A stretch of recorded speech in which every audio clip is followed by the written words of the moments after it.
بسم اللہ الرحمن الرحیم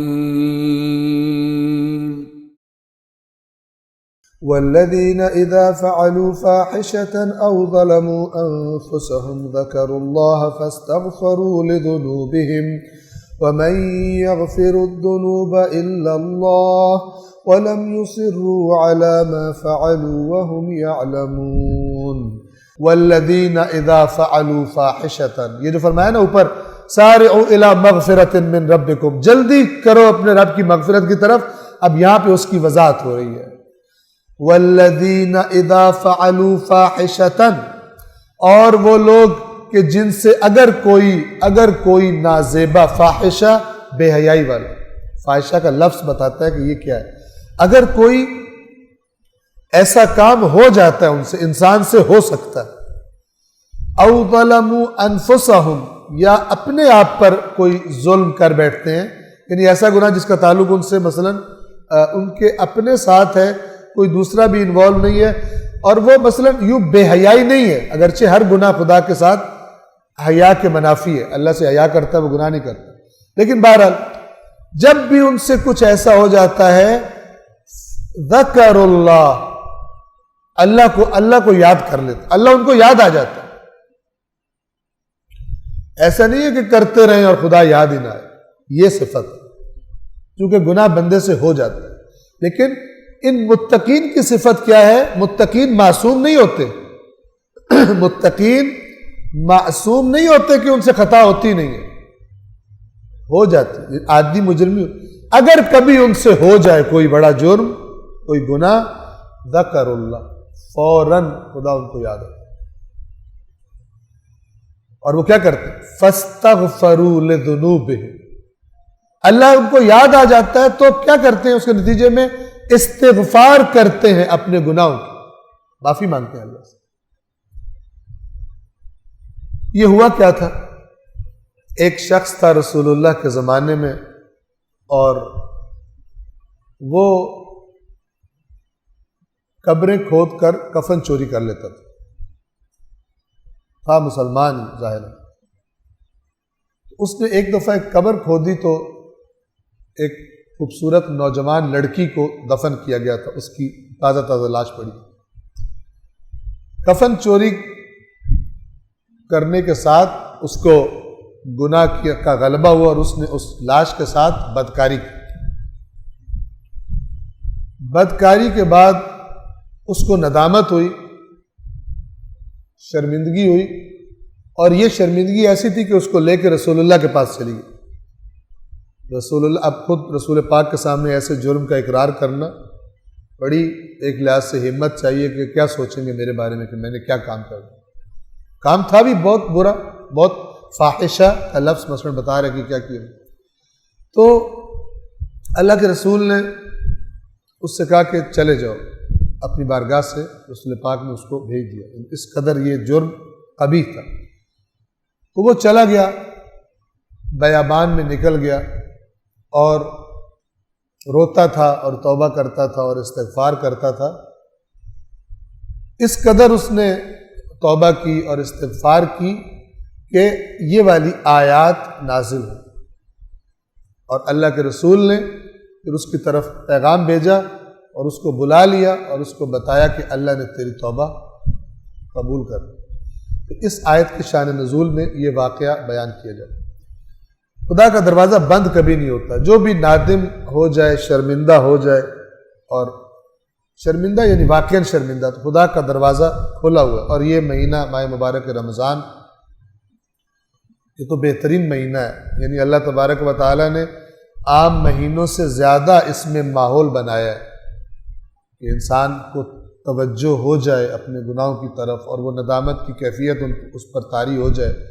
اب آگے کوئی شب قدر کے عبادات آ رہی ہیں، دعائیں، خصوصی طور پہ دعاؤں کا وقت آ رہا ہے، تو بڑی بد نصیبی ہے کہ انسان ان اوقات کو گزار دے، ان موقعوں کو گزار دے، اور اس کے اندر کوئی سابقہ زندگی اور اگلی زندگی میں کوئی تبدیلی پیدا نہ کر سکے۔ توبہ کی قبولیت کی جو نشانی ہوتی ہے وہ تبدیلی ہوتی ہے۔ وہ تبدیلی ہوتی ہے۔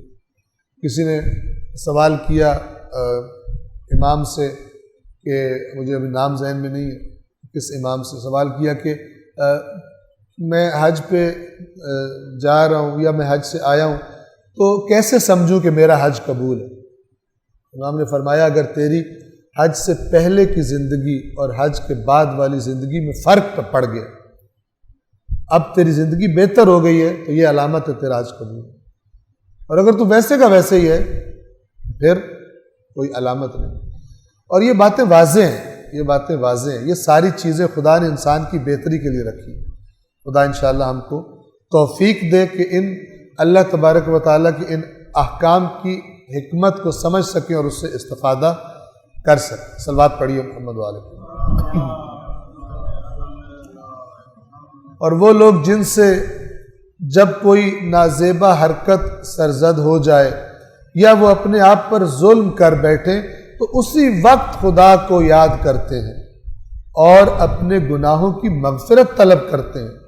اور پھر خدا کا الفاظ دیکھیے، وَمَن يَغْفِرُ الذُّنُوبَ إِلَّا اللَّهُ، اور کون اللہ کے علاوہ مغفرت کرے گا گناہوں، یعنی یہ اور خدا رغبت دلا ہے، تم کرو تو صحیح، کون ہے جو میرے علاوہ کرے؟ میں نہیں کرنی، تو جو کام میں نہیں کرنا ہے میں کیوں نہیں کروں گا؟ شرط یہ ہے کہ تمہارے اندر عادی مجرم نہ بن جاؤ، عادی مجرم نہ بن جاؤ، تم سے خطا ہو جائے گی، لیکن جب انسان سے خطا ہوتی ہے تو اس میں احساس پیدا ہوتا ہے کہ میں جرم کر بیٹھا ہوں۔ وہ شخص جس میں احساس ہی پیدا نہ ہو کہ میں جرم کر رہا ہوں، اس کی حالت خراب ہے۔ اس کو گناہ کی لذت نے، گناہ کے نشے نے اس طرح کر دیا ہے کہ وہ کرتا ہے، اس کو احساس ہی نہیں ہوتا میں کیا کر رہا ہوں، اور یہ مسلسل گناہ کے بعد بندہ اسٹیج پر پہنچ جاتا ہے۔ لیکن جن کی یہ اسٹیج نہیں ہے، جب ان سے خطا ہوتی ہے، ان سے خطا، یہ ایسا ہی ہے کسی نے بالکل سفید کپڑے پہنے ہو، اچانک کوئی چھینٹ پڑ جائے اس پر، اس کو کتنا برا لگتا ہے، فوراً اس چھینٹ کو کپڑوں سے دھونے کے چکر میں ہوتا ہے، اور جو سارا کیچڑ میں اور غلاظت میں لتھڑا ہوا ہو، ٹھیک ہے نا، اس کے اوپر اور بھی گرتے رہے، اس کو پرواہ نہیں ہو، اس کا احساس ہی ختم ہو گیا ہوتا ہے کہ کپڑے صاف ہیں تو ان پر کوئی غلاظت نہیں لگنی چاہیے، وہ ختم کر کے لگا کے غلاظت، وہ احساس ہی ختم ہو جاتا ہے۔ صاف شفاف کپڑے پہنے ہو، وہ انسان ڈرتا ہے کہ میرے اوپر کوئی چھینٹ غلاظت کی، نجاست کی نہ پڑ جائے۔ یہ بھی ایسا ہی، پاکیزہ روح، نیکیوں کی عادی روح، اگر اس سے کوئی خطا ہوتی ہے اس کو بہت تکلیف شروع ہو جاتی ہے۔ وَمَن يَغْفِرُ الذُّنُوبَ إِلَّا اللَّهُ، اور کون ہے اللہ کے سوا گناہوں کا بخشنے والا؟ اور یہ ہوتے کون ہیں؟ آپ خوب توجہ فرمائیں۔ وَلَمْ يُصِرُّوا عَلَى مَا فَعَلُوا، یہ پھر اصرار نہیں کرتے جو کام انہوں نے کر لیا ہوتا ہے اس پر۔ اصرار کا مطلب کیا ہے؟ تکرار، اس پہ ڈٹ جانا گناہ پر، وہ نہیں کرتے۔ یہ نہ کہ استغفار بھی ہو رہی ہے اور وہ کام بھی جاری ہے، یہ مذاق ہے، یہ توہین ہے، یہ بے ادبی ہے۔ استغفار بھی ہو رہی ہے اور بات پر عمل بھی نہیں ہو رہا، نافرمانی بھی جاری ہے۔ وَلَمْ يُصِرُّوا، یُصِرُّوا اصرار سے، اصرار ہم اردو میں لفظ استعمال کرتے ہیں کہ وہ اس بات پر اصرار کر رہے ہیں کہ میں نے یہ کرنا ہے، ٹھیک ہے، گناہ پر اصرار یعنی گناہ کی تکرار، اس پہ ڈٹے ہوئے۔ وَلَمْ يُصِرُّوا عَلَى مَا فَعَلُوا، جو انہوں نے کیا، جو فعل انجام دیا ہوتا ہے اس پر اصرار نہیں کرتے، وَهُمْ يَعْلَمُونَ، اور جبکہ ان کو علم بھی ہوتا ہے یہ غلط کام نہیں کرتے۔ صدق اللہ العلی العظیم۔